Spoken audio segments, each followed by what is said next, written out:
Cops arrest elderly black man for no ID. Courtroom gasps when he shows his Medal of Honor.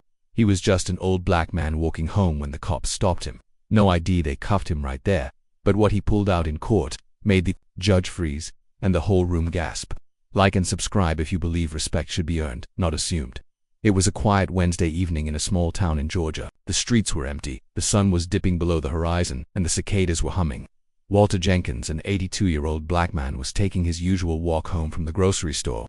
Dressed in a worn-out brown coat and black cap, he moved slowly but confidently. Walter didn't carry much, just a bag of canned soup, a loaf of bread, and some apples. What he didn't carry was his ID. He hadn't needed it in years. The local shopkeepers knew him, his neighbors loved him, and for over 6 decades he'd walked these same streets without trouble. But that night would be different. A squad car slowly rolled by and stopped. 2 young white officers stepped out. One tapped his flashlight. "Excuse me, sir, can we see some ID?" Walter turned, surprised but polite. "I'm just heading home, officer. Don't have it on me." That's when things escalated. One officer's tone changed. "Then we have to take you in." "You could be anyone," Walter chuckled, thinking it was a joke. "You serious? I've lived here longer than both of you been alive." But they weren't smiling. In a matter of seconds, the 82-year-old man found himself handcuffed, pushed into the back seat of a police cruiser. His groceries rolled onto the sidewalk, apples bruising on the curb. The bread crushed under a boot. Neighbors peeked from windows. No one dared speak. A phone camera caught part of it, but the full story hadn't yet unfolded.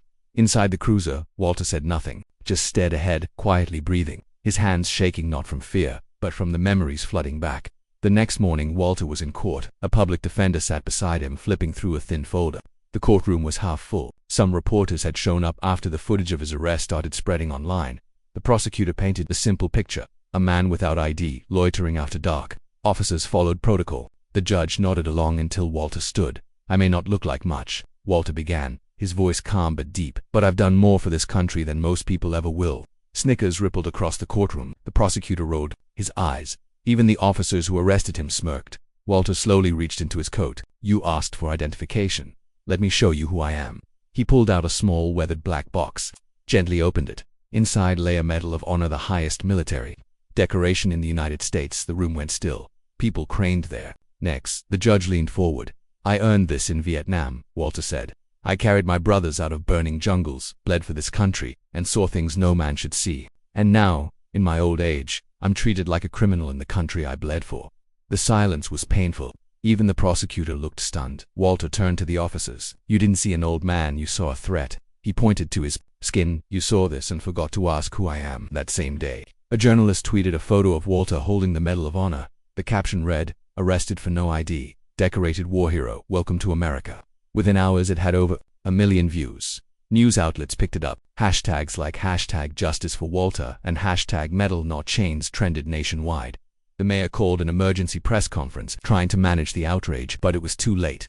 Back in Walter's neighborhood, things were shifting. His once quiet street turned into a site of protest. Signs read, "Respect our elders. Hero, not suspect. No ID, no excuse." Young people came with flowers. Veterans came with their medals. Some cried, some saluted. One young boy approached Walter and said, "I want to be like you." Walter smiled for the first time in days, but inside he still felt broken. "I didn't want all this," he told a reporter. "I just wanted to be seen as a man." The town was beginning to see him, but only after he had to shout. A week later, a formal apology came from the department. The 2 officers were placed on leave pending investigation. One of them, Officer Daniels, asked to speak with Walter personally. Met at a local park, Daniels Novus extended a shaky hand. "Sir, I didn't know." Walter didn't shake it, just looked him in the eye. "You didn't ask." Daniels nodded. "You're right." The meeting was recorded and went viral too.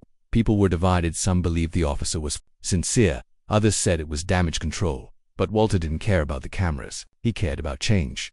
The town soon announced new police training on racial bias and elderly rights.